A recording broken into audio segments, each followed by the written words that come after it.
The chamber held its breath. She was inside his mind, and then she wasn't. The connection didn't fade.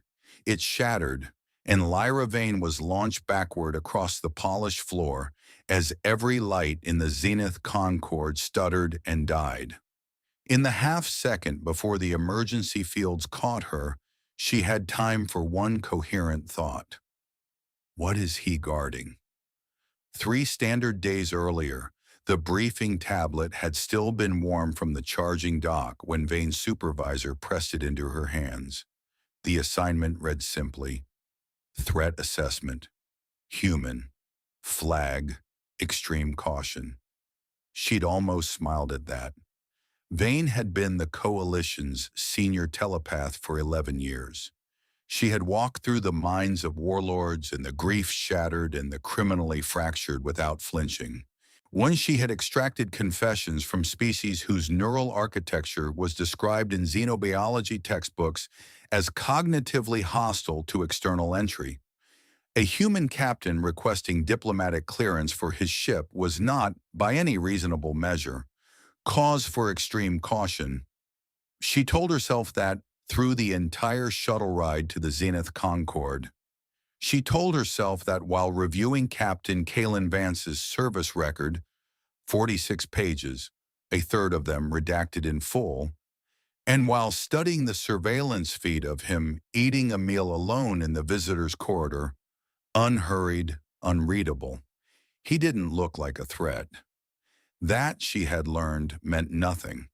The circular chamber was standard issue for assessments. Acoustic dampening, neural interference suppression, and observation tiers for the attending delegates ringing the upper level like a crown. 17 species represented, all watching. The proceedings were being transmitted to 6 more coalition stations in real time. Vane took her position across from him. Vance stood in the chamber's center with his hands loose at his sides, posture neither aggressive nor deferential. His eyes tracked her approach with the calm attentiveness of someone solving a quiet equation. He was not afraid. She cataloged that the way she cataloged everything. Data point, filed, and held. You understand the nature of this assessment, she said. Protocol required the words. His file indicated he understood perfectly. He gave a single deliberate nod. That was what unsettled her most later. Not the nod itself, but the quality of it, measured, considered. The nod of a man who had already accepted every possible consequence of the next 60 seconds and found them acceptable. She had read that gesture as cooperation. She had read it entirely wrong. Vane closed her eyes, steadied her projection to a precise, calibrated frequency, and entered. The first layer was expected, a controlled grid of procedural memory, mission logs organized with unsettling precision. No chaos at the surface, no emotional turbulence bleeding through the edges the way most minds leaked. Every corridor was labeled, every room was sealed. She pressed deeper. The second layer stopped her. Not with resistance. There was no resistance. Vance had lowered every barrier deliberately, as agreed. What stopped her was the scale. Battle memory stretched in every direction. Not scattered, not traumatic, not disordered, but sorted, indexed by outcome. Filed under categories she needed a moment to translate, and when she translated them, her projection went very still. The categories were not victories or defeats. They were acceptable losses. She should have stopped there.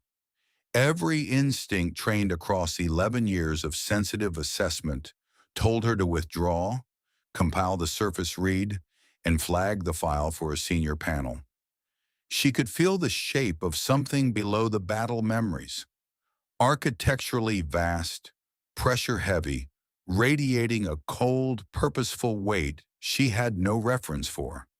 She pressed deeper anyway, and the weight pressed back. The connection buckled. The chamber lights stuttered across every tier. 17 delegates above her made sounds she would not be able to clearly remember afterward.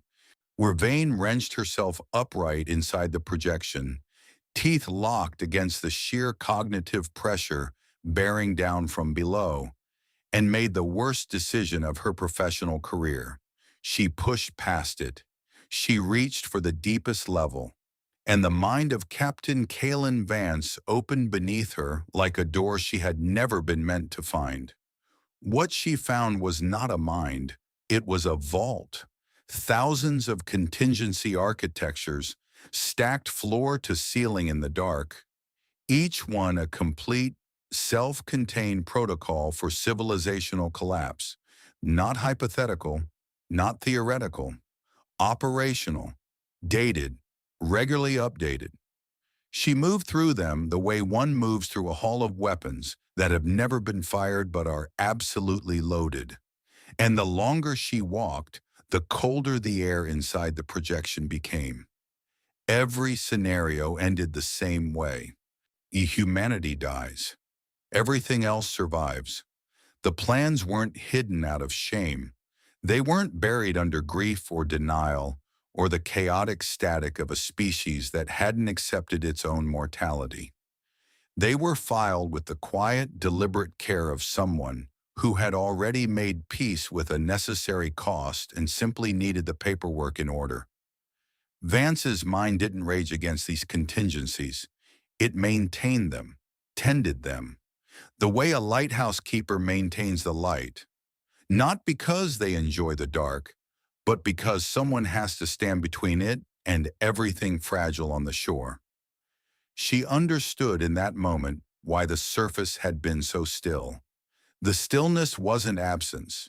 It was discipline, absolute, calculated, load-bearing discipline, the kind that doesn't announce itself because announcement would terrify exactly the people it exists to protect. Then the full weight of it landed on her projection like a collapsing structure. The cascade was instantaneous. The cognitive pressure she had pushed past on the way down reversed direction at once. And Vane had no warning and no defense. The vault didn't expel her. It simply became too much to hold, the way a single lung cannot hold an ocean. Her projection collapsed. The chamber erupted, and she was already flying backward before the lights died. The emergency catch field held. The lights recovered. 17 delegates were on their feet. Vane declined the medical team with one raised hand and sat with her back against the catchfield housing until her breathing steadied. She was aware of Vance still standing at the chamber's center. She could feel him without looking, the way one feels the presence of something very large and very patient nearby. She finally looked up. He had not moved. His hands were still loose at his sides. His expression had not changed. She had entered his mind expecting to find the architecture of conquest. She had found instead a doomsday containment protocol maintained by a species that had quietly accepted their role as the universe's last and most expendable line. The High Magistrate descended from the observation tier, already forming the words for the next phase of assessment. Vane stood before he reached the floor.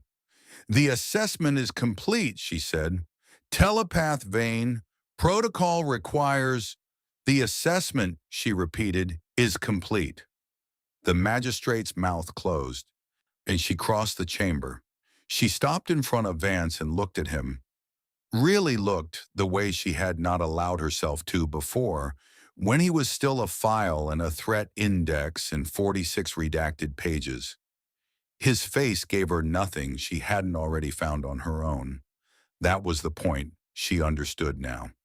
The opacity wasn't hostility, it was mercy. He was protecting everyone in that observation tier from the specific knowledge she now carried, because he had correctly assessed that most of them could not hold it without breaking. She had barely held it herself. "Thank you," she said quietly, "for lowering the barriers." Vance gave a single deliberate nod. The same nod. The same quality. Measured, considered, the full weight of consequence already accepted. But she read it differently now. Not cooperation, not submission. Utter acknowledgement between two people who both understood what had just passed between them and what it would cost to carry it forward in silence. She turned back to the chamber, to the delegates, to the magistrates waiting displeasure, and began the work of building a wall around what she knew.